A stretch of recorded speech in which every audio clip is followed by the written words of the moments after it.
మీ ఎలాంటి వ్యాపార ప్రకటనలకైనా వెంటనే మా ఛానల్ సంప్రదించండి. ప్రస్తుతం మనతో పాటు ప్రముఖ ఆధ్యాత్మికవేత్త జ్యోతిషరత్న జ్యోతిష సామ్రాట్ చింతా రుక్మాన్ గదరావు గారు మనతో ఉన్నారు.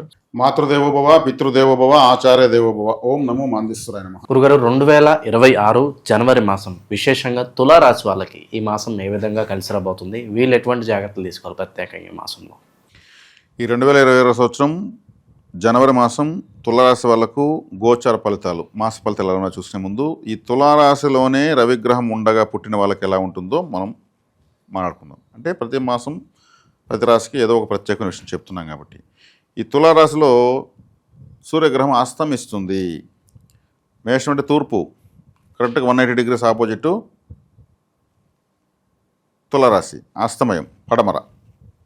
ఇక్కడ సూర్యుడు అస్తమిస్తాడు కాబట్టి బలం ఉండదు. వీళ్ళు ఉదాహరణకి ఈ రాశిలో పుట్టిన అమ్మాయిలు అనుకోండి, తండ్రి లేని అబ్బాయిని పెళ్లి చేసుకోవాలి. అబ్బాయి అనుకోండి, తండ్రి లేని అమ్మాయిని పెళ్లి చేసుకుంటే మంచిది.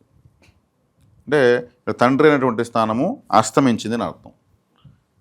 తండ్రి అస్తమించిన వాళ్ళను వివాహం చేసుకోవడం మంచిది. ఒకవేళ చేసుకుంటే వివాహమైన తర్వాత వాళ్ళ తండ్రికి అస్తమించడం జరుగుతుందనే ఒక విషయం ఉంది. అంటే పెళ్ళైన తర్వాత ఇప్పుడు ఆ తండ్రి ఉన్నటువంటి అమ్మాయిని పెళ్లి చేసుకుంటే పెళ్ళైన తర్వాత తొందరగా వాళ్ళ తండ్రి గతి అస్తమించడానికి అవకాశం ఉంటుంది. అదే అమ్మాయి తండ్రి ఉన్న అబ్బాయిని చేసుకుంటుంది అనుకోండి, వాళ్ళ మామగారు అస్తమించిన అవకాశం ఉంటుంది. అదేదో తండ్రి లేనట్టు అబ్బాయిని చేసుకుంటే ఆ సమస్య లేదు కదా. పెళ్ళైన సంవత్సరానికి వాళ్ళ నాన్న చనిపోయారండి, పెళ్ళైన చనిపోయిన సంవత్సరానికి వీళ్ళ నాన్న చనిపోయారండి, ఇట్ట ఉంటుంది చూడండి. అంటే రవిగ్రహము తులారాశిలో ఉన్నటువంటి వాళ్ళు పితృదోషం ఉంటుందని అర్థం. తండ్రికి దూరంగా ఉంటే అభివృద్ధి. ప్రభుత్వ సంబంధ వ్యవహారాలు కలిసి రావు, కాంట్రాక్టులు కలిసి రావు. రవి అంటే ప్రభుత్వం. కొంతమంది చేసి కాంట్రాక్టులు బిల్స్ రాకుండా ఉంటారు, అప్పు చేసి పడేస్తారు, బిల్లు వస్తేనే ఇస్తాను కట్టేద్దామని, రాదు. మళ్ళీ వాళ్ళకి అనుకూలమైన గవర్నమెంటే ఉంటుంది, వాళ్ళ ప్రభుత్వంలో వేరే వాళ్ళు దానికి అడ్డం కొడుతూ ఉంటారు. గవర్నమెంట్ వచ్చి నేను చెడిపోయాను, గవర్నమెంట్ లేనప్పుడు బాగున్నాను అంటూ ఉంటారు. ప్రభుత్వం అంటేనే రవిగ్రహము, అందుకే ప్రభుత్వం లేకపోతే వీళ్ళు బాగుంటారు. ప్రభుత్వం వచ్చినప్పుడు వీళ్ళు ఏం చేస్తారు, దూరుతారు. నాకు ఆ కాంట్రాక్ట్, రోడ్ కాంట్రాక్టు, కలవట్టు అంటారు, అది పోతుంది. అలా కాబట్టి కేర్ఫుల్గా ఉండాలి. ఇప్పుడు తెలిసి తెలియకుండా ఇట్లాంటి నిర్ణయాలు తీసుకోవడం వల్ల జరిగే నష్టాలు ఇవి మళ్ళీ లైఫ్లో రావు. కాబట్టి ప్రభుత్వ అనుకూలత ఉండదు, ప్రభుత్వ సంబంధమైనటువంటి ఉద్యోగాలు కలిసి రావు, వ్యాపారాల కాంట్రాక్ట్లు ఏం కలిసి రావు. శివుడికి అన్నాభిషేకం చేయడం వల్ల వీళ్ళకి పరిహారం అవుతుంది. అన్నంతో అభిషేకం, అది కూడా రవిగ్రహము ఈ రాశిలో ఉండగా పుట్టిన వాళ్ళు, రవిగ్రహం స్వాతి నక్షత్రంలో ప్రయాణిస్తుంది గోచారంలో, అప్పుడు చేస్తే మంచిది. నేత్ర సంబంధమైన సమస్య వచ్చే అవకాశం ఉంటుంది. అంటే రవి నేత్రకారకుడు. మనకు రెటీనా కనిపించదు, ఒక నెల కానీ రవిగ్రహం కనిపించకపోతే ఇంక రెటీనా డ్యామేజ్ అయిపోతుంది. అందుకే వారం రోజులు వర్షాలు పడితే తర్వాత ఎండ వస్తే మనకు ఒక అదృష్టంలాగా కనిపిస్తాడు సూర్యుడు. కాబట్టి అంత ఇంపార్టెంట్ ప్లానెట్ ఇక్కడ అస్తమిస్తుంది. కాబట్టి వీళ్ళకు రవిదశ కూడా యోగించదు. రవిగ్రహం వల్ల వీళ్ళకి ఎటువంటి ప్రయోజనం ఉండదు. వీళ్ళు వాచ్ కట్టకూడదు. వాచ్ అంటేనే రవిగ్రహం. డిజిటల్ వాచ్ కట్టచ్చు, అది రాహు వీళ్ళకి బలవంతుడు. ముందులో ఉన్న వాచ్ వీళ్ళు శివాలయానికి కానుకగా ఇవ్వచ్చు. స్వాతి నక్షత్రం రోజు కానీ ఆదివారం కానీ ఇవ్వచ్చు. ఇది వీళ్ళు తీసుకోవాల్సిన లైఫ్ టైం జాగ్రత్త. రవిగ్రహము తులారాశిలో ఉండగా పుట్టిన వాళ్ళు. ఇక ఈ మాసం తీసుకుంటే రాశ్యాధిపతి 3-4 స్థానాలపైన వెళ్తున్నాడు, భాగ్యాధిపతి 3-4 స్థానాలపైన ప్రయాణిస్తున్నాడు, లాభాధిపతి 3-4 స్థానాలపైన, ద్వితీయ అష్టమాధిపతి 3-4 స్థానాలపైన. ఇక్కడ మంచి ఎంత ఉందో చెడ్డంతే ఉంది. కానీ రాశికి 5వ ఇంట్లో రాహువు, 6వ ఇంట్లో శని, లాభంలో కేతువు బాగున్నారు. కాబట్టి మెజారిటీ ప్లాంట్స్ బాగున్నట్టు లెక్క. దీనివల్ల ఎటువంటి మంచి జరగవచ్చు అంటారు వీళ్ళకి? దీనివల్ల జరిగే మంచి ఏంటంటే, ఇప్పుడు కానీ వీళ్ళ కులదేవత తెలిస్తే, 5వ ఇంట్లో రాహు ఉన్నాడు, 5వ ఇంట్లో రాహు ఉంటే కులదేవత దోషం ఉంటుంది. కులదేవత అనుగ్రహంగా చేస్తే ఏదైనా తెలియని అదృష్టం జరుగుతుంది. వీళ్ళకి సంతానం ఉంటే విదేశాలకు కానీ పంపిస్తే అక్కడ అద్భుతంగా జాబ్స్ వస్తాయి. రాహు అంటే విదేశాలు కాబట్టి. అదేవిధంగా ఆదిస్తున్న అదృష్టం కాబట్టి, అక్కడ రాహు ఉన్నాడు కాబట్టి ఆకస్మిక అదృష్టం కలిగేందుకు అవకాశం ఉంటుంది. ఏదో ఒక అదృష్టం వీళ్ళకు వేచి ఉంది అని అర్థం. 5వ రాహువు అంటే ఇక్కడ తులారాశికి బలవంతుడు. 3వ స్థానం కాబట్టి చేసే ప్రయత్నం అనే స్థానంలో రాశ్యాధిపతి శుక్రుడు ఉన్నాడు కాబట్టి చేసే ప్రయత్నాల్లో వేగం ఉంటుంది, చేసే ప్రయత్నం ఫలితం ఉంటుంది. కానీ కూడా కుజుడు రవి కూడా బాధకాధిపతి కూడా ఉన్నారు కాబట్టి కొంత నష్టం జరిగి లాభం జరుగుతుంది, లేదా లాభం వచ్చినా కొంత మీరు దానికోదాన్ని పెట్టేయాల్సి వస్తుంది, పూర్తిగా మీకు అందదు. ఇక భాగ్యస్థానంలో గురువు నాడు ఈ రాశికి 6వ ఇంటి వాడు 9వ ఇంట్లో ఉంటే ఏమవుతుందంటే అప్పు ద్వారా ఏదన్నా ఒక బెనిఫిట్ ఒక ప్రాజెక్ట్ చేసుకుంటే మంచిది. బ్యాంక్ లోన్స్ అంటూ పెట్టుకోవాలని ప్రయత్నిస్తే వస్తాయి. గురువు అంటే బ్యాంకు పూర్వభాద్ర నక్షత్రం గురువుదే కాబట్టి ఆయన మన దశమంలోకి వస్తున్నాడు, అప్పుడు కూడా బాగానే ఉంటుంది. ఎవరు కేంద్రంలోకి గురువు వచ్చినప్పుడు. కాబట్టి ఓవరాల్గా చూసుకుంటే వీళ్ళకు ఈ మాసం చాలా బాగా అద్భుతంగానే ఉంది, ఇబ్బంది ఏం లేదు. సో ధనపరంగా నిలుస్తుందా, లేదంటే ఎక్కువగా దుబారా ఖర్చులు ఎక్కువైపోయి దుబారా అవుతూనే నిలుస్తుందండి.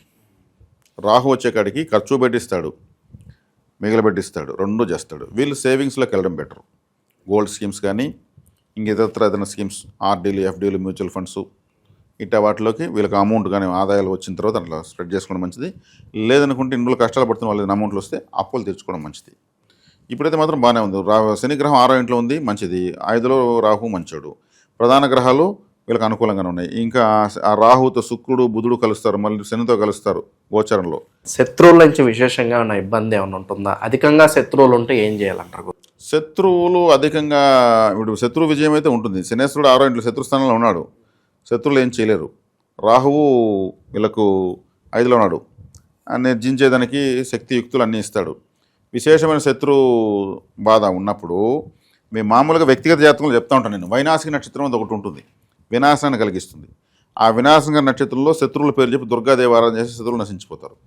ఆ వినాశక నక్షత్రంలో అప్పుడు కట్టడంలో అప్పులు నశించిపోతాయి. ఆ టైంలో ట్రీట్మెంట్ ఏదో బీపీ చెక్ చేసుకోవడం, హార్ట్ బీట్ చెక్ చేసుకోవడం లాంటి చేస్తే అనారోగ్యాలు నశించిపోతాయి. అప్పులు లేవు, అనారోగ్యాలు లేవు, శత్రువులు అంటే లైఫ్ అంతా బాగుంటాయి కదా. అది వ్యక్తిగత జాతకంలో అయితే మేము పాయింట్ పలానా నక్షత్రం పలానా టైం 6 hours వస్తున్న టైం ఒక నెలకు అది పట్టిస్తాం. కానీ అది లేని వాళ్లకు ఏం చేసుకోవాలి అనేది ఏం తీసుకుంటే ఎక్కువ కాలభైరవ ఆరాధన చేసుకోవచ్చు. ఎడమ కాల కింద మట్టి తీసి గుమ్మడికాయలో వేసి దిష్టి తీసుకుంటూ ఉండొచ్చు. ఎప్పటికప్పుడు నెగిటివిటీ పోతూ ఉంటుంది. నెగిటివిటీ పోయిందంటే ఇంకా శత్రువు మన యొక్క వ్యతిరేక శక్తి మనకు మొదటి శత్రువు. దాన్ని తీయడం వల్ల ఏమవుతుంది, అవతల వాళ్ళకి మనకు టార్గెట్ కాము, వాళ్ళకి వేరే సమస్యలు వస్తాయి. కాబట్టి ఇటువంటి కాలభైరవాదం కాలభైరవాదం నక్షత్రాల సంబంధం లేకుండా చేసుకోవచ్చు. ఇది ఏ రాశి వలన చేసుకోవడం వల్ల మంచి విశేషమైన ఫలితాలు ఉంటాయి. ఇన్వెస్ట్మెంట్స్ చేయొచ్చు అంటారా క్యాల్కులేటెడ్గా తీసుకొని? ఇన్వెస్ట్మెంట్స్ చేసి ఎక్కువ డిజిటల్ కరెన్సీలో పెట్టుకోవచ్చు. డిజిటల్ కరెన్సీ తర్వాత తీసుకుంటే కుంభము అంటే ఏమంటే ఒక కలశము. కుంభరాశిలో రాహు ఉన్నాడు కాబట్టి మామూలు జనరల్గా తీసుకుంటే అన్ని రాశుల వాళ్ళకు వ్యక్తిగత జాతకంలో కుంభరాశిలో కానీ ఎక్కువ గ్రహాలు ఉంటే వాళ్ళు ఎక్కువ అదృష్టవంతులు. స్థానం ఏదైనా కావచ్చు, అష్టమే కావచ్చు, 12 కావచ్చు, 6 కావచ్చు. కుంభరాశిలో ఎన్ని గ్రహాలు ఉంటే అంత అదృష్టవంతులు. మకర రాశిలో ఎన్ని గ్రహాలు ఉంటే అంత ఎక్కువగా పని ఉంటుంది వీళ్ళకు. వీళ్ళు కష్టపడి ఎవరికో ఉద్ధరించేదాని కోసం పుట్టినట్టు లెక్క. కుంభరాశిలో ఉంటే వీళ్ళు అనుభవించడానికి పుట్టినట్టు లెక్క. అమృత కలశం కూడా కుంభరాశిలోకి గురువు వచ్చినప్పుడే దేవతలకు లభించింది. కాబట్టి కుంభరాశిలో రాహు ఉన్నాడంటే ఈ టైంలో వీళ్ళు ఇప్పటి వరకు జీవితంలో అనుభవించిన దాన్ని ఏదో అనుభవించబోతున్న అర్థం, సకల భోగాలు అనుభవిస్తున్న అర్థం. జన్మజాతకంలో రాహు కుంభంలోకి వస్తే వాళ్ళు అనుభవించినదంటూ లేదు. కొంత కష్టంతో కూడుకుని ఉంటుంది, ఎందుకంటే శనేశ్వరుడు కాలపుడికి బాధకాధిపతి కాబట్టి. కానీ మాత్రం అనుభవించే తీరుతారు. అదొక అదృష్టం వీళ్ళకు. కుంభంలోకి రాహు ఉన్నాడు కాబట్టి తులరాశికి. కాబట్టి ఈ రాహు అనేటువంటి గ్రహము వీళ్ళకు విశేషమైనటువంటి శుభాన్ని ఇస్తూ ఉంది. లోటుపాట్లు అంటే ఏం చెప్పుకోవచ్చు గురుగారు వీళ్ళకి? లోటుపాట్లు తీసుకుంటే కుజుడు రవి వల్ల ఉంటాయి, రవి కుజుల వల్ల. కానీ కూడా బుధుడు శుక్రుడు ఉండడం దానికి దారులు దొరుకుతూ ఉంటాయి.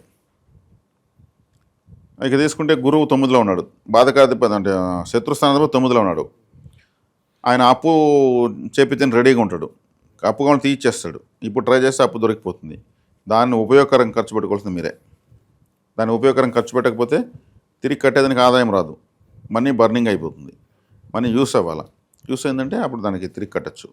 సో ఓవరాల్గా ఇంకా విశేషం కలిసి రావాలంటే ప్రజెంట్ ఉన్న గ్రహస్థితి బట్టి ఎలాంటి పరిహారాలు చేసుకుంటే బాగుంటుంది?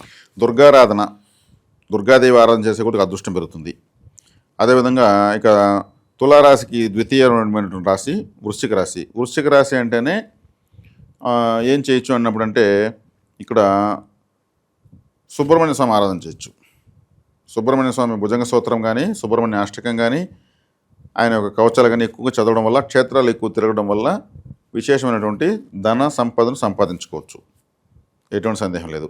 అదేవిధంగా హాస్పిటల్స్, వృశ్చిక రాశి అంటే హాస్పిటల్స్కి ఈ క్లీనింగ్ ఎక్విప్మెంట్స్ తీసేవచ్చు. ఎక్కువగా పిల్లలు పుట్టేటువంటి హాస్పిటల్కి కాన్పుల్ హాస్పిటల్ అంటారు, మెటర్నిటీ హాస్పిటల్ అంటారు. Floor cleaners, toilet cleaners, mop sticks, ఇటువంటివి యాసిడ్స్, ఫినాయిల్స్ ఇటువంటి డొనేట్ చేస్తూ ఉంటే వీళ్ళకు ధనపరమైనటువంటి నష్టాలు తగ్గుతాయి. అదే ఆలయాలకు కూడా తీసేయవచ్చు. అదేవిధంగా ఫ్లోర్ క్లీనర్స్, ఈ క్లీనర్స్ అక్కడ చీపులు తీసేయవచ్చు. ఎందుకంటే వృశ్చిక రాశి అంటే బాత్రూము, వృశ్చిక రాశి అంటే శుభ్రత ఎక్కువగా ఉండాలి. వృశ్చిక రాశి వీళ్ళు రెండవ స్థానం కాబట్టి బాత్రూమ్ని ఎంత శుభ్రంగా పెట్టుకుని వీళ్ళకి ఫైనాన్షియల్ అంత బాగుంటుంది. బాత్రూంలో వీళ్ళు ఓ 15 రోజులకు ఒకసారి ఒక కొబ్బరికాయ కొట్టి నైవేద్యంగా పెట్టి నైట్ పడుకునేటప్పుడు కొద్దిగా కుంకుమ జల్లేసి తెల్లవారులేసి పారేయచ్చు. అలా చేస్తూ ఉంటే నైవేద్యం చేస్తూ ఉంటే చాలా మంచిది. ఎందుకంటే అంటే బాత్రూమ్ అనేటువంటిది ధనస్థానం ఇది వీళ్ళకు. కాబట్టి వీళ్ళు తులారాశి వాళ్ళు ఎక్కువసేపు బాత్రూంలో స్నానం చేయొచ్చు. వెంటనే పోసుకొని రాకూడదు, అది ధనస్థానం ఏంది. నీట్గా శుభ్రంగా మెల్లగా నిదానంగా 10 నిమిషాలు 20 నిమిషాలు స్నానం చేసి వస్తే మంచిది. కానీ దాన్ని శుభ్రంగా పెట్టుకోవాలి, అప్పుడు వీళ్ళు ఫైనాన్షియల్ బాగుంటుంది. తర్వాత మన తంత్రదోషాలయం ద్వారా ఒక అమూల్యమైనటువంటి దైవిక వస్తువులు మేము అందిస్తున్నాం. అందులో భాగంగా ఇక్కడ తీసుకుంటే ఇది అరగజ తిలకం అంటారు, ఇది వశీకార తిలకం అని కూడా అంటారు. తీసుకుని ఇలా పూసుకుంటే చాలు, కనిపించదు, పూసుకొని పోవడం మంచిది. దీనివల్ల అదృష్టం కలిసి వస్తుందని తర్వాత విషయం. జరగబోయే ఇప్పుడు ట్రాఫిక్లో పోతూ ఉంటాము, ఎవడో టింగరోళ్ళు వస్తూ ఉంటారు, వాడు ఎలా పోతాడో తెలియదు. రైట్కి వస్తాడు, లెఫ్ట్కి వస్తాడు, మిడిల్కి వస్తాడు, వాడు ఎటో పోతాడు. ఇట్లాంటి వాళ్ళంతా వస్తుంటారు. ప్రమాదాలు జరగకుండా మనం ఎలా వెళ్ళాం అలా ఇంటికి రావచ్చు. చక్కగా పిల్లలకు పెట్టచ్చు, పెద్దవాళ్ళు పెట్టుకోవచ్చు. చాలా మంచి సువాసన ఉంటుంది. చాలా తక్కువ రేటుకి ఇస్తున్నాము. వశీకార తిలకం ఇంట్లో అందరూ కూడా వాడుకోవచ్చు. అదేవిధంగా కరుంగాలి అనేటువంటి వుడ్లో తాయెత్తు చేయడం జరిగింది. కరుంగాలి వుడ్లో తాయెత్తు, ఈ తాయెత్తు చిన్నపిల్లలకు మరీ ముఖ్యంగా పడుతూ ఉంటారు. 12 సంవత్సరాల వరకు జాతకాలు పనిచేయవు, పిల్లల జాతకాలు పనిచేయవు. 12 సంవత్సరాల వరకు నక్షత్ర ఫలితం ఉంటుంది, 20% పనిచేస్తుంది జాతకం. అప్పుడు బాలారిష్టాలు అంటారు. ఎక్కువ పడడము, ఎక్కువగా వాళ్ళు జ్వరాలు చేయడము, రకరకాల ప్రాబ్లమ్స్ వస్తూనే ఉంటాయి. ఏదో మంత్రిస్తా ఏదో చేస్తూ ఉంటారు. అటువంటి వాళ్ళకి ఇది కరుంగలి తాయెత్తు మంచిది. పెద్దవాళ్ళు కూడా కట్టుకోవచ్చు. కరుంగలి ఈ విధంగా కవచాలు వేసి మరి సమర్పిస్తున్నాము. అదేవిధంగా కరుంగలి అనే దానితో పాటు శంగాలి అనే దాన్ని కూడా మనం పరిచయం చేస్తాము. ఈ శంగాలి మాల కూడా చాలా చాలా ప్రత్యేకమైనది. ఆరుద్ర నక్షత్రం అనుకూలంగా ఉన్న వాళ్ళు ఈ శంగాలి మాల ధరించవచ్చు. కరుంగలి కన్నా పవర్ఫుల్ అనమాట. ఇది కూడా దీంట్లో కూడా మనకు ఇప్పుడు నేను ఇక్కడ వేసుకుంటాండి, శంగాలిలో జర్మన్ సిల్వర్ మాల, ఇక్కడ డాలర్ విత్ మురుగన్ డాలర్. ఇవన్నీ కూడా చాలా తక్కువ రేట్లకు వస్తున్నాయి. ఆన్లైన్లో కూడా లభిస్తున్నాయి, వేరే వాళ్ళు ఇస్తున్నారు, ఎక్కువ రేట్లకు అమ్ముతున్నారు. ఎందుకు అక్కడ ఇచ్చేది అంత డబ్బులు ఎందుకు ఇస్తారు? అక్కడ వాళ్ళకి ఒక మాలకి ఇచ్చే డబ్బులు మా దగ్గర 2 వస్తున్నాయి. బెనిఫిటే కదా, అది పెట్టి 2 వేసుకోవచ్చు కదా. తర్వాత దక్షిణావర్త శంఖము, ఇది పెద్దదండి, ఇది చిన్నది. ఇప్పుడు ఇంత పెద్ద మేము డబ్బులు పెట్టుకోలేము అనుకునే వాళ్ళు దీన్ని కనుక్కొని రేటు కనుక్కొని తీసుకోవచ్చు. దీన్ని కూడా పెట్టి పూజించుకోవచ్చు. లక్ష్మీకరమైనటువంటి వస్తువు. ఈ చెవులో ఇలా పెట్టుకుంటే సముద్ర ఘోషం వినిపిస్తుంది. సముద్రం ఎలా ఘోష వస్తుందో అలా వినిపిస్తుంది. అది ఒరిజినల్ అనమాట. బట్ ఈ పవిత్రమైన వస్తువులు ఏమైనా ఇస్తున్నాము. ఏకాక్షి కొబ్బరికాయ అంటారు దీన్ని. ఇలా గొందము కుంకుమ పడేసి పూజలో 2 పెట్టుకోవచ్చు. ఇది కూడా చాలా పవిత్రమైనది. ఒకే కన్ను ఉన్నటువంటి కొబ్బరికాయ అరుదుగా లభిస్తుంది. అండమాన్ ప్రాంతాల నుంచి అక్కడ దొరుకుతాయి. ఇవి తెప్పించడం జరుగుతుంది. చాలా తక్కువ రేటుకి ఇవ్వడం జరుగుతుంది. లక్ష్మీకరమైన వస్తువులు ఇస్తున్నాము, తక్కువ రేట్లకు ఇస్తున్నాము. కొనుక్కోగలిగిన అవకాశం వాళ్ళు తీసుకోవచ్చు. ఇది వీటి కోసమే ఏమీ చేయడం లేదు. తీసుకుంటున్న వాళ్ళు తెలియజేస్తున్నారు ఆ విషయం కూడా. మీరు మంచి వస్తువులు తక్కువ రేటుకి ఇస్తున్నారు. అలాగే ఎక్కువ మందికి ఇవ్వాలని దృక్పథం చేస్తున్నాము. వీటన్ని కూడా తీసుకోవచ్చు, పూజలో పెట్టుకోవచ్చు. ఓవరాల్గా తులారాశి వాళ్ళ పరిస్థితి ఈ మాసం ప్రత్యేకంగా ఏ విధంగా ఉంటుంది, ఎటువంటి జాగ్రత్తలు తీసుకోవాలి, చాలా బాగా వివరించారు. ధన్యవాదాలు. ధన్యవాదాలు.